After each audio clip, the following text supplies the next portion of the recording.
이제 두 번째 클립을 시작해 볼까요? 두 번째는 한국의 해외여행 시장은 어떻게 발전해 왔을까? 인류학자는 여행 문화를 어떻게 분석할까인데요. 이게 사실 제 논문에 기반을 하고 있는 거예요. 제목이 공장형 패키지 상품에서 세상에 단 하나뿐인 여행 작품까지 전 지구적 IT 발전에 따른 한국 여행 산업 및 호스트 게스트 구조의 변화라는 논문이고 비교 문화 연구라는 저널에 2018년 12월에 낸 거죠. 이번 편에서는 이거의 요약과 서론 그리고 두 번째 한국적 해외 여행 산업의 특징에 대해서 말씀드릴게요. 논문을 보여드리면서 하는 게 나을 것 같아요. 자, 이 논문 앞에는 요약이 있잖아요. 이 논문을 요약해보면 본 연구는 공장형 패키지 여행 상품에서 세상에 단 하나뿐인 여행 상품을 생산하기까지 전 지구적 IT 발전에 따른 한국 여행 산업의 구조 변화 및 호스트 게스트 연결성의 확장 과정을 분석하고자 하였다. 그러니까 제 핵심 문제의식이 이거예요. 오늘날 한국인이 해외여행 연구하는 거죠. 이런 연구를 위해서는 산업적 변화에 대한 인식이 필수적이에요. 오늘날 한국인의 해외여행 문화? 그럼 여행 산업부터 생각하지 않아요? 근데 관광에 대한 기존의 인류학적 연구들은요. 현지 주민, 호스트 그리고 한국에서 가는 게스트 이 사람들이 직접 만난다고 생각해요. 중간에 있는 산업적인 영역을 생각을 하는 그런 모델이 없었던 거예요. 사실 인류학이라는 게 뭔가 산업적인 거 싫어하고 사람과 사람의 뭔가 진한 만남 이런 거를 너무 좋아하는 것 같은 그런 생각이 있는데요.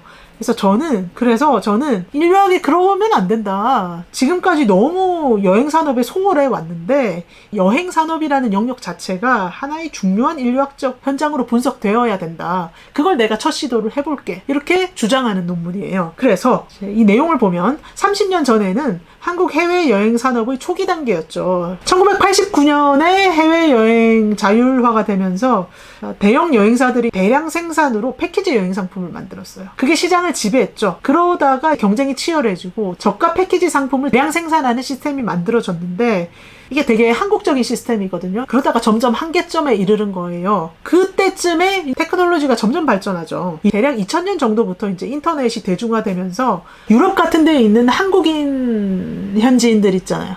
한국인인데 유학생들이라든가 여행산업 종사자들 있잖아요. 그 사람들을 한국인 호스트라고 할 수 있는데 이 한국인 호스트들이 인터넷을 통해서 한국인 게스트를 직접 모객하는 구조가 생긴 거예요.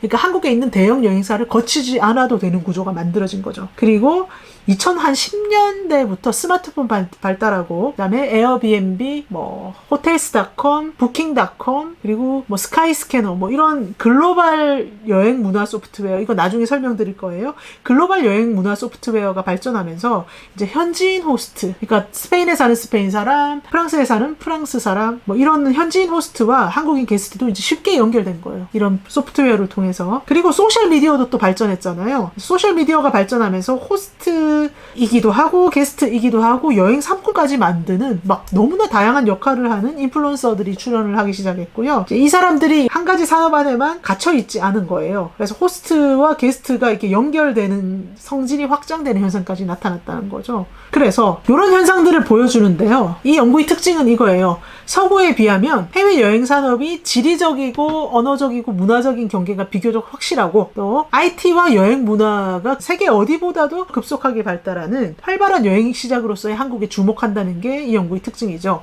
그리고 아시아 나라들은 서구 나라들과는 근대 관광의 역사가 달라요. 그래서 이 지역이 전 지구화가 되면서 겪는 산업적, 문화적 변동 과정을 여행을 통해서 밝혀보겠다는 의의를 갖는 거죠. 그래서 이러한 연구를 통해서 이제 이 연구의 이론적 의의는 한국의 여행 산업과 여행 문화뿐만 아니라 전 지구화와 관광으로 인한 문화 변동의 본질까지 이해하는 통찰력을 제공하겠다는 거고요. 이 논문에 나오는 주요 개념은 호스트 게스트, 전지구화, 관광인류학, 여행산업, 여행사, 해외여행, 여행상품, 인플루언서, 문화 소프트웨어라는 거죠. 이게 이 논문의 요약이에요. 그러면 서론에 이제 제일 앞에 쓰는 게 연구의 목적이거든요. 한 문장으로 썼습니다. 깔끔하게. 대학생 여러분들은 이 보고서 많이 써보셨겠지만 논문은 정말 한 문장 한 문장 한 단어 한 단어가 정말 엑기스만 딱 뽑아야 되고요. 논리적으로 완결된 구조를 갖고 있어야 됩니다. 첫 문장이 정말 중요한데요. 이 연구의 목적이 뭐냐 딱 한 문장으로 쓴 거예요. 저는 오늘날 한국인의 해외여행 문화를 형성하는 토대가 한국 해외여행 산업이라고 본 거예요. 그러니까 이거는 학자들이나 사람들마다 많은 의견이 있을 수 있는데 저는 해외여행 산업이 너무나 중요하다 주장을 한 거예요. 그래서 그 구조를 살펴보겠다. 그리고 이 구조가 전 지구적인 정보기술의 발전과 맞물려서 호스트와 게스트가 연결되는 방식에 가져오고 있는 근본적인 변화가 있는데 그게 뭔지 파악하겠다라고 선언을 한 거죠. 그러니까 한국 해외여행 산업의 구조가 전 지구적인 정보기술의 발전과 맞물려서 가장 핵심적인 이 두 가지가 맞물려서 호스트와 게스트가 연결되는 방식에 가져오고 있는데 그게 피상적인 변화가 아니라 근본적인 변화가 있다고 저는 주장하는 거고요. 그걸 파악해 보겠다라는 거죠. 그러면서 이런 연구를 해야 되는 이유를 가장 잘 보여주는 사례를 갖고 왔어요. 자, 항공권 검색 사이트인 카약에서 설문조사를 했는데요. 주로 어떤 상황에서 여행 상품을 예약하는가 물어보니까 47%의 응답자가 여행 방송을 보거나 아니면 영상을 보는 중에 한다. 그리고 31%의 여행자가 여행 광고를 본 직후라고 얘기했어요. 논문에서는 단어 하나하나를 엄밀하게 써야 됩니다. 제가 여기서 해외여행 문화라고 썼는데요. 사실 영어로는 인터내셔널 투어리즘이라는 국제관광이라는 표현이 가장 많이 이용됩니다. 근데 한국관광공사를 비롯해서 우리나라 정부기관이나 언론이나 우리 일상생활에서도 해외여행, 오버시스 투어리즘이라는 단어를 굉장히 많이 써요. 현실적으로 바다를 건너가는 해외여행이 외국여행이랑 마찬가지이기 때문이죠. 그리고 관광이라는 단어와 여행이라는 단어를 한국인들은 굉장히 분리하고 싶어해요. 여행은 뭔가 진정한 것이고 관광은 산업적이고 여행자와 관광객도 구별하고요. 국제관광이라고 하면 너무 어색하잖아요. 그래서 이 논문에서도 그 용법을 따라서 해외여행이라는 용법을 그대로 쓰고 여행, 여행사, 여행자라는 표현을 쓰겠다라고 이제 규정하고 시작하는 거죠. 그리고 호스트, 게스트에 대해서도 관광인류학에서 굉장히 중요한 개념인데요. 그래서 호스트는 이런 뜻으로 쓰고 게스트는 이런 뜻으로 쓰겠다라고 단어가 나올 때마다 이렇게 규정을 하고 시작하는 거예요. 자, 그래서 카약 설문조사 결과가 나오고요. 그러니까 한국인이 여행을 결정하고 예약할 때 여행 방송이 엄청난 영향력을 갖는다는 거예요.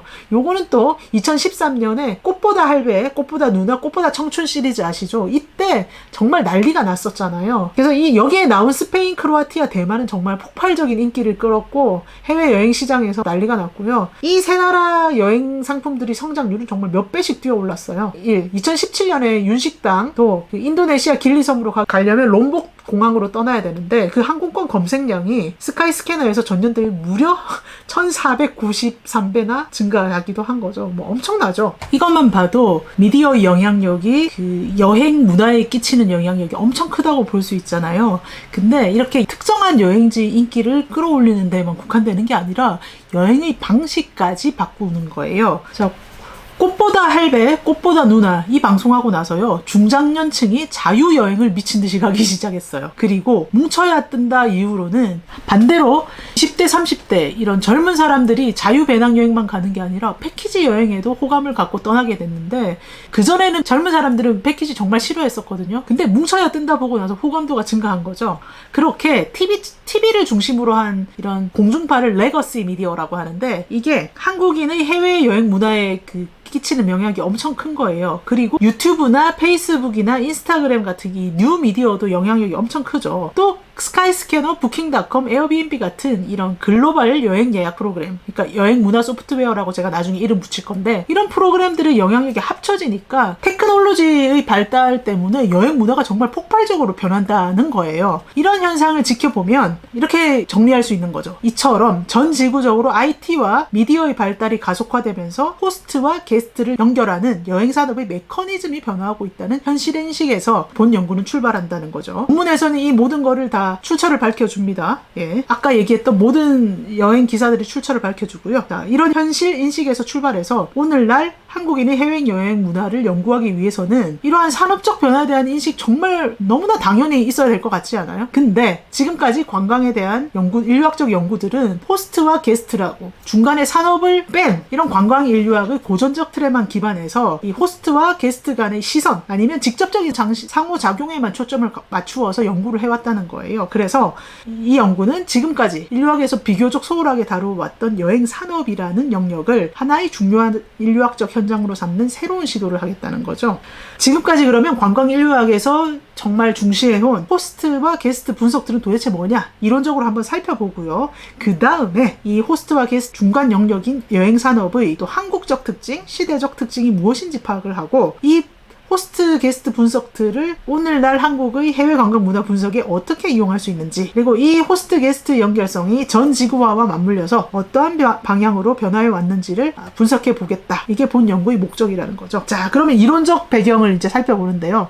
어느 학문이든지 그렇겠지만 특히 사회과학에서는 이 이론적 배경 쓰는 게 정말 오래 걸립니다. 사실 석사 논문, 박사 논문 쓸 때 이거를 찾기 위해서 일단 방향 찾는데 몇 달 걸려요. 수십 권, 수백 권의 논문을 읽어야 되고요. 그 방향도 어떻게 정리할지 줄기를 한 3-4개로 보통 나누는데, 큰 줄기 찾고 이 3-4개의 줄기로 찾고 거기서 어떤 점에서 내가 새로운 이론을 제시할 것인지, 이 이론들이 잘못된 점이 어디라는 걸 어떤 현상에서 가져올 것인지, 이 이론적 주소를 밝히는 게 진짜 몇 달 걸리고 머리 빠지는 작업이에요. 이 감 잡는 게 너무너무 힘들어서 공부가 힘든 거예요. 정말 많이 읽어야 되고 정말 많이 비판적으로 생각해야 되고 그걸 또 정리를 해야 되고 단어 하나하나 세심하게 써야 됩니다. 막 논문 쓰다가 이 현상이랑 이 이론이랑 안 맞으면 결국 맞추려고 머리를 쥐어짜다가 이거 안 맞으면 결국 버리고 다시 뒤집어야 되는 거예요. 그래서 시간 낭비하는 분들도 많이 있고요. 저도 정말 오래 걸렸는데요. 자, 그럼 호스트 게스트 패러다임이 뭐냐? 관광지 주인을 호스트로 보고 여행자를 게스트로 보고 호스트 사회의 관광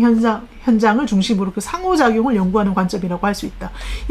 자, 그러면 이런 패러다임이 관광 연구에 뿌리 내린 건 언제냐? 1970년대 초중반이고요. 이때 관광 인류학이 발전했어요. 왜냐하면 그때 유럽이랑 북미 등의 서구에서는 대량 관광이 막 증가를 했었거든요. 관광 현상에 대해서 이제 학계의 관심도 성장해 가고 있었고, 1974년 전미인류학협회 AAA라고 하죠. 여기서 관광 심포지엄이 열린 거예요.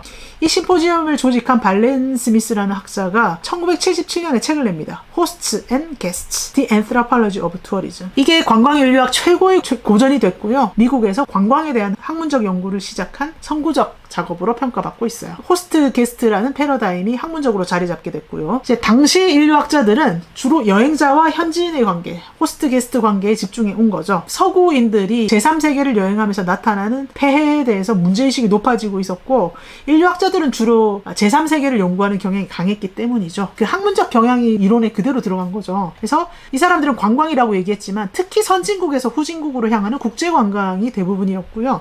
인류학자들은 당시에 관광을 무시하거나 아주 부정적인 것으로 취급해 왔어요. 그래서 그 서구 여행자들이 비서구 국가로 몰려가면서 나타난 부정적인 문제들을 권력 관계를 중심으로 파악을 했어요. 그래서 여행자는 현지인들의 뭔가 진정하고 전통을 잘 지켜가고 있는 공동체를 일방적으로 침범해서 현지 문화를 파괴하는 가해자이고, 현지인은 그걸 수동적으로 당하는 피해자들이고, 인류학은 이 피해자들의 목소리를 대변하고 진정한 문화, 전통 문화를 보호해야 한다고 주장을 했죠.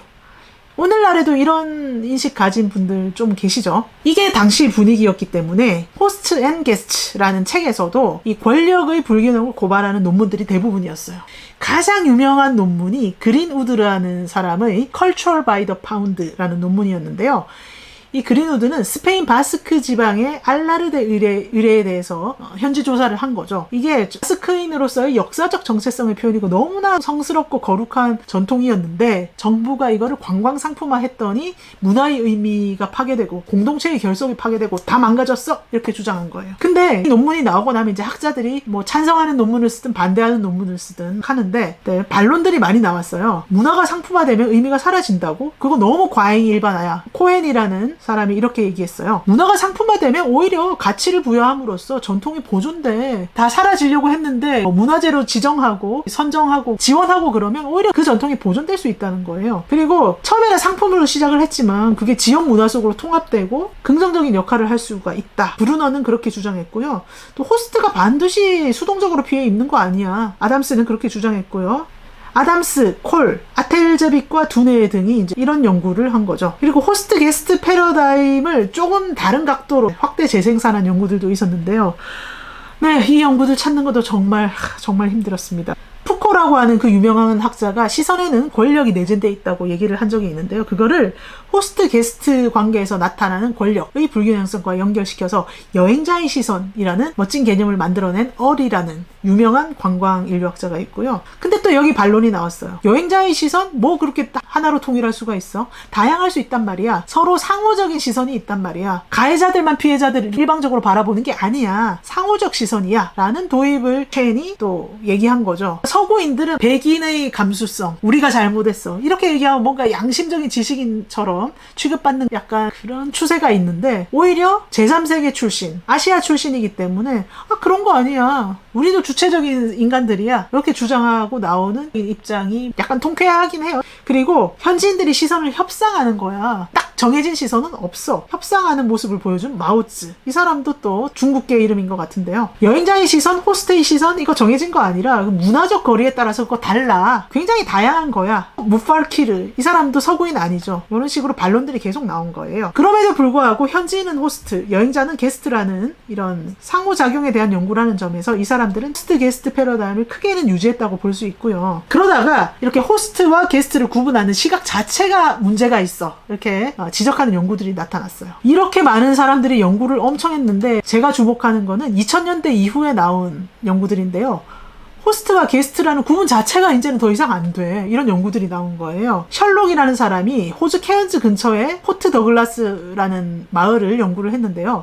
여긴 관광업이 너무너무 발달한 거예요. 그래서 이주 노동자들이 늘어났고요. 그래서 3년 산 사람 있고 5년 산 사람 있고 10년 산 사람 있고, 한때는 호스트였던 사람이 한때는 게스트가 되고, 그래서 호스트는 호스트끼리, 게스트는 게스트끼리 공동체를 이룬다는 과거의 이분법적 시각이 너무 당연했는데 이제는 더 이상 유효하지 않다는 거예요. 호스트와 게스트가 구분된다는 그 패러다임이 유효하지 않다, 거기 문제가 있어, 이렇게 밝힌 연구가 또 이렇게 많아요. 그리고 이제는 호스트 게스트 패러다임이 더 이상 유효하지도 않고 현실을 파악하는 데 도움이 되지도 않는다는 과격한 주장들까지 나왔어요. 2001년 논문 아람베리에 의하면요, 요즘에 호스트라는 사람들은 그냥 서비스 제공자고 게스트는 고객이야. 오늘날에는 다 돈을 내고 상품을 하는데 그게 근대 관광의 핵심이야. 문화적 생산물은 대량으로 이제 파는 시대야. 셰익스피어의 작품을 사고 갤러리에서 그림을 사고 영화 티켓을 사고, 그런 세상에서 문화를 파운드로 판다고?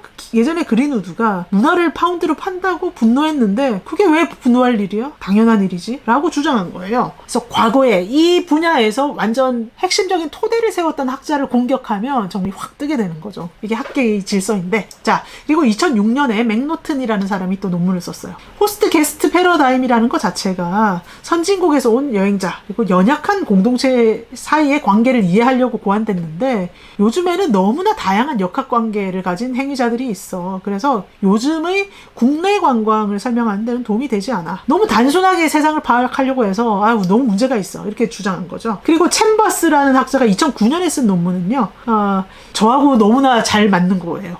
이 사람도 1970년대와는 이제는 상황이 너무나 달라. 이제 호스트도 아니고 게스트도 아닌 중간에 있는 여행 산업 영역, 개인이나 기관들에 의해서 이 여행 문화가 만들어지고 매개되는 거야. 관광 기획자, 홍보자, 여행사 가이드, 정보관리, 투자자, 호텔과 수송산업의 대표, 책 저자, 담론 생산자, 이런 사람들이 동력학에 대해서 주목해야 된다는 거예요. 그리고 2001년에 스트론자라는 사람은 지금까지는 관광 연구를 다 너무 그 관광지 현지에서만 했었어. 근데 현대의 관광은 너무나 복잡한 여러 단계를 거쳐. 그래서 관광의 전 단계에 걸쳐서 여행자와 현지 양쪽의 인센티브, 영향이 일어나는 방식을 탐구해야 된다고 주장한 거죠. 저는 이걸 보고 속이 시원하더라고요. 근데 이제 이렇게 세월이 흘러가면 후대 학자들은 이렇게 상황이 변한 걸 보고 이렇게 주장할 수밖에 없나 봐요. 그래서 이 사람들의 주장은 호스트 게스트 패러다임이 1970년대 서구에서 탄생했는데 그 상황이 시간에 따라 변했고 오늘날의 변화된 현실 분석에서는 도움이 되지 않는다. 그 시간적 차이를 인식한 것에서 시작된 거죠. 저는 이 사람들의 시각에 너무나 동의하면서도 또 공간적 차이도 하나 더 집어넣고 싶어요. 이런 분들이. 그래서 시간적으로 좀 낡은 관점이었다는 점에서 저는 오늘날을 잘 보여주는 시간적 관점으로, 그리고 한국인의 해외 관광산업이라는 이 공간적 차이에 주목해서 질문을 던져보려고 그래요. 그래서 저는 이 챔버스와 스트론자가 제안한 관광산업 중에 호스트와 게스트를 잇는 가장 중요한 영역인 이 중간 영역, 여행사를 중심으로 한 해외 여행 산업의 지역적 특징과 전개 과정을 일단 파악하려고 하는 거예요. 제 박사 논문 전체는 이 모든 걸 다 갖고 가겠지만, 그러니까 박사 논문 전체를 쪼개서 이렇게 소논문으로 쓰는 경우가 많거든요. 여기서는 일단 한국 해외 여행 산업의 지역적 특징과 전개 과정을 파악하는 거예요. 특히 IT 기술의 발전이 해외 여행 산업의 구조와 그 변화의 동력학에 어떠한 영향을 주었는지, 어떤 방향으로 나아가고 있는지를 호스트 게스트의 연결성에 초점을 맞춰서 총체적으로 파악해 보려고 하는 거예요. 지금 이 문장 보시면 아시겠지만 하나하나 다 규정하고 범위를 딱 정해놓습니다. 그러면 이 연구를 어떻게 하느냐? 서론에서 이렇게 밝혀주는데요. 제가 전문 인솔자 생활하고 100팀 정도 해외여행 인솔해 온 거, 그리고 아까 얘기했던 세 곳에서 업무에 깊이 참여하면서 참여관 이걸 다 썼고요. 인솔자로 고객으로 여러 나라 관광지와 또 한국인 여행사, 식당 등을 방문했고, 다양한 업계 직원, 가이드, 고객들도 만났고, 공무원과 협력업체들, 미디어 인플루언서들 다 만났고, 그래서 호스트와 게스트가 연결되는 구조와 메커니즘을 심도 깊게 파악할 수 있었다. 나야말로 이 연구를 잘할 수 있는 사람이야. 이렇게 보여주는 거죠. 그래서 이 본 연구의 참여 관찰 대상들은 이 여행 문화를 만드는 이러저러한 다양한 사람들을 대상으로 했고, 또 지리상으로는 스페인, 이탈리아, 프랑스, 마카오, 인도네시아, 일본 여러 나라의 사무실, 교육장, 고객의 집과 식당, 오프라인 장소, 온라인 미디어를 다 포괄한다는 거예요. 그래서 이거는 인류학에서 좋아하는 복합적인 다현지 민족지라고 할 수 있어요. 그리고 다양한 문헌도 활동하였다. 덕분에 이 연구는 굉장히 심도 깊게 파악할 수 있는 좋은 연구다. 이렇게 주장을 하는 거죠. 자, 그러면 한국적인 해외여행 산업의 특징은 무엇인가? 연구한 결과 대형 여행사의 패키지 상품 대량 생산 구조, 이렇게 한마디로 압축할 수 있을 것 같고요. 한국에서 해외여행 산업은 1989년에 해외여행 자유화가 시행된 이때로 볼 수 있을 것 같고요. 이때는 일부 엘리트층만 여행을 다닐 수가 있었어요. 시장은 굉장히 작았죠. 한국에 있는 사람이 프랑스에 있는 호스트랑 직접 연결되기 힘들었죠. 외국으로 나가는 일 자체가 드물었고, TV 같은 방송 장르도 없었고, 그나마 90년대에는 PC통신이라는 게 나와서 하이텔 세계로 가는 기차 같은 동호회도 있었지만 이 정보도 굉장히 제한적이었어요. 저는 이때부터 참여를 했었거든요. 상류층 일부는 여행도 다니고 유학도 가고 공무 출장도 다니고 가끔은 친지 방문을 하는 사람들, 그리고 일부 대학생들은 자유배낭 여행을 갔지만 게스트를 호스트로 연결하는 영역은 거의 오프라인 여행사가 독점을 했었어요. 그래서 여행사들을 중심으로 좀 살펴보면 90년대에는요, 뻔한 상품을 비싸게 내놓아도 너무 잘 팔리는 편한 시대였어요. 대부분의 사람들은 여행 경험과 정보가 부족했죠. 그래서 모든 거를 여행사에 의존했어요. 여행산업 종사자들이 돈 많이 벌었고요. 쇼핑과 옵션으로 벌어들이는 수익도 상당했고요. 그렇지만 여행산업의 규모와 시스템이 제한적이어서 수십 명 이상의 여행사는 성장하지 못했고요. 근데 1998년에 외환위기가 있었잖아요. 환율이 급등하고 수많은 여행사들이 도산했어요. 그때 하나투어가 생긴 지 얼마 안 됐는데 회사 규모를 유지하면서 잘 버텼어요. 그리고 여행 경기가 회복되면서 해외여행 수요가 증가할 때 거의 시장을 독점해버릴 수가 있었죠. 그리고 공장 대량 생산 시스템을 너무나 잘 만든 거예요. 그리고 결국 한국 최초로 주식시장에 상장한 여행 대기업이 된 거예요. 93년에 설립됐는데요. 2000년에는 코스닥 시장에 주식을 상장했고 2006년에는 런던 증권 거래소에도 상장을 했어요. 지금은 온갖 그룹을 거느린 종합여행 홀세일러고요. 한국 여행산업에서 부동의 시장 점유율 1위를 차지하고 있어요. 하나투어는 왜 이렇게 시장을 장악할 수 있었냐? 여행 상품을 공장 제품처럼 표준화한 패키지 상품을 만들었고요.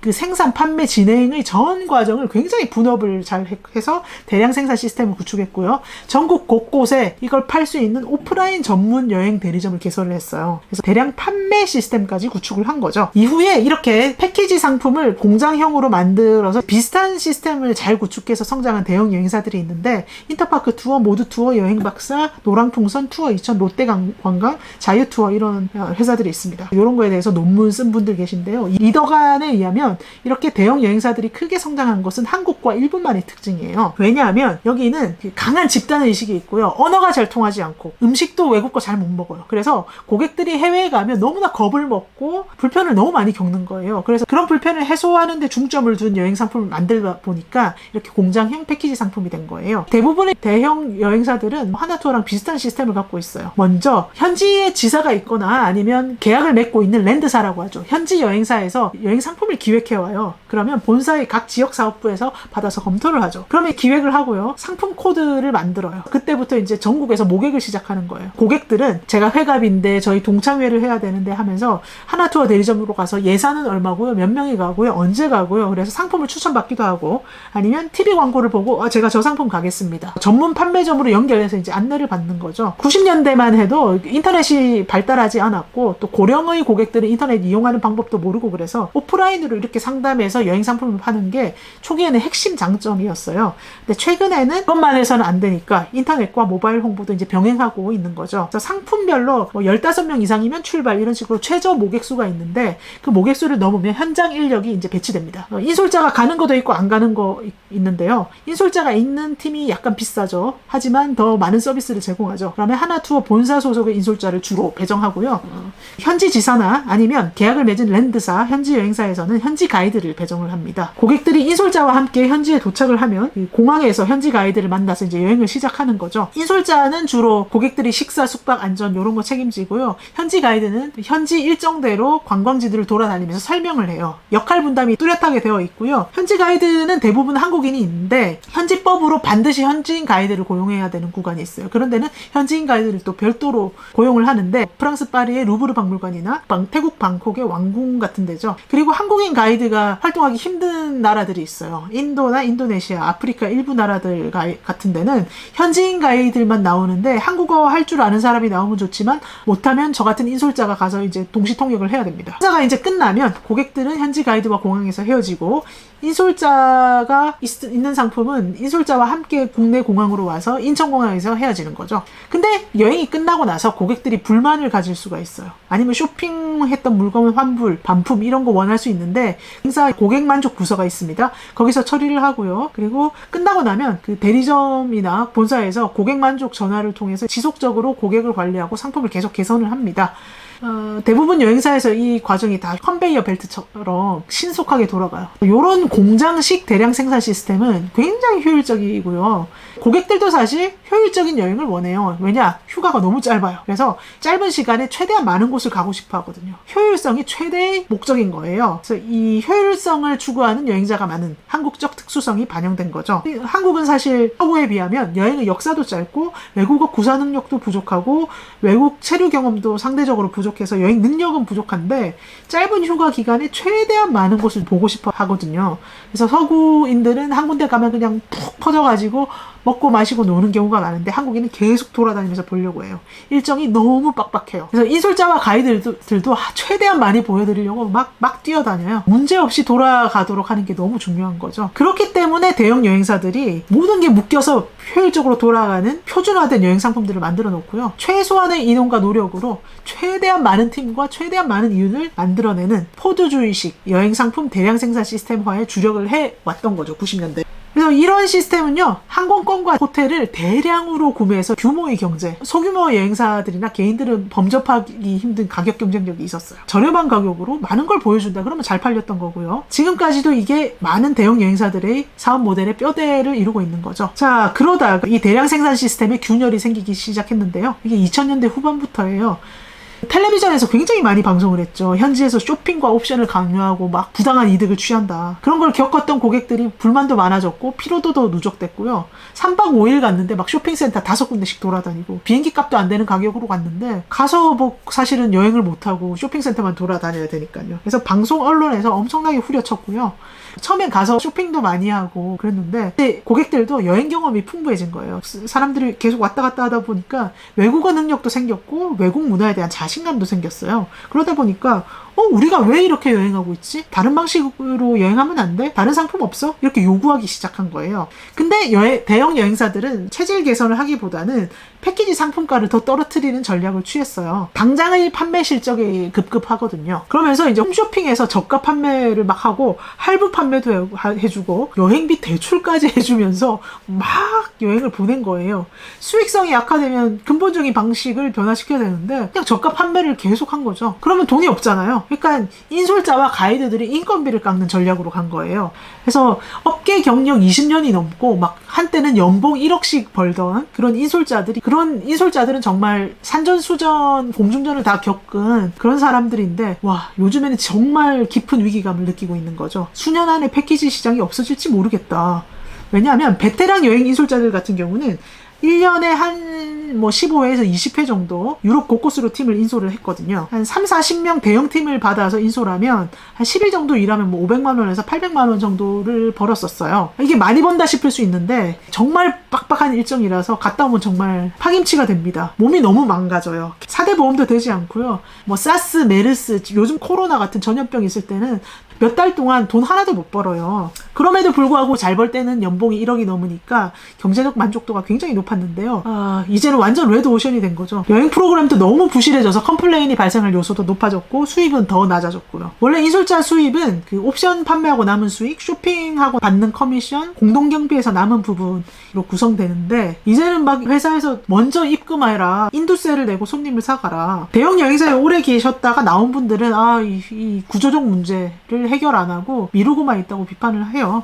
지금 한국의 여행 상품이 너무 말도 안 되게 싸잖아요. 이게 여행사들이 고객의 부채감을 이용해서 그 쇼핑을 얼마 이상 할 것이라는 예상하에 가격을 책정했기 때문인데 요즘 고객들은 쇼핑 안 하잖아요. 이제 저가 항공도 공급 과잉이고 여행사도 공급 과잉이고 글로벌 온라인 여행사 OTA라고 하죠. 그래서 국내 여행산업이 곧 공황이 닥쳐올 텐데 다른 경쟁력 없이 저가 여행 상품만 판매하는 구조는 곧 한계에 이른다고 전망을 한 거고 지금 이제 코로나가 와버렸어요. 여행사가 다 망하는 거죠. 근데 코로나 전에도 망해가는 징조들이 나타났어요. 2018년 9월에는 어떤 일이 있었냐? 한국 최고의 항공권 판매 여행사였던 탑항공이 BSP 부도를 맞았어요. 그리고 더 좋은 여행, 이 온누리 여행사 홈쇼핑에서 너무 과하게 상품을 막 싸게 팔다가 자금난을 맞았고 폐업을 했죠. 1년에도 막 업계에서 정말 많은 비판들이 있었어요. 이렇게 이 현지인 호스트를 배제하고 게스트 국가 안에서만 막 가격 경쟁하는 폐쇄적인 구조는 사람 간의 연결도 문화적 취향도 점점 더 다양해지고 있는 이 전지구화 시대에 경쟁력을 유지할 수 없다고 봐야 되는 거죠. 90년대까지만 해도 한국인들이 언어적 문화적 한계로 패키지 여행을 선호했고 또 한국인 가이드, 쇼핑센터 직원, 식당 사장들만 만나는 그런 좁은 여행을 해도 괜찮았어요. 이때만 해도 인류학에서 유통되던 호스트 게스트 패러다임은 적용되기 힘들죠. 왜냐하면 한국인들이 여행할 때는 현지인 호스트를 만날 수가 없는 거예요. 다 한국인만 만나는 거죠. 그런데 이제 어릴 때부터 가족들과 자유로운 해외여행을 다니고 어학연수도 갔다 오고 이런 젊은 세대들은 이렇게 좁고 폐쇄적인 한국적인 패키지 여행 상품에 대해서 혐오감을 갖고 있더라고요. 그리고 서구인들의 여행 방식을 따라가고 있죠. 현지에서 직접 식당과 숙소를 찾아가고 그 외국인들과 함께 다국적 투어 프로그램에 참여하고 현지인 가이드나 현지인 주민들을 만나고 싶어하고 대형 여행사들이 현지인 호스트를 배제하고 돌리던 기존의 한국 해외여행 산업은 근본적인 한계점에 도달한 거죠.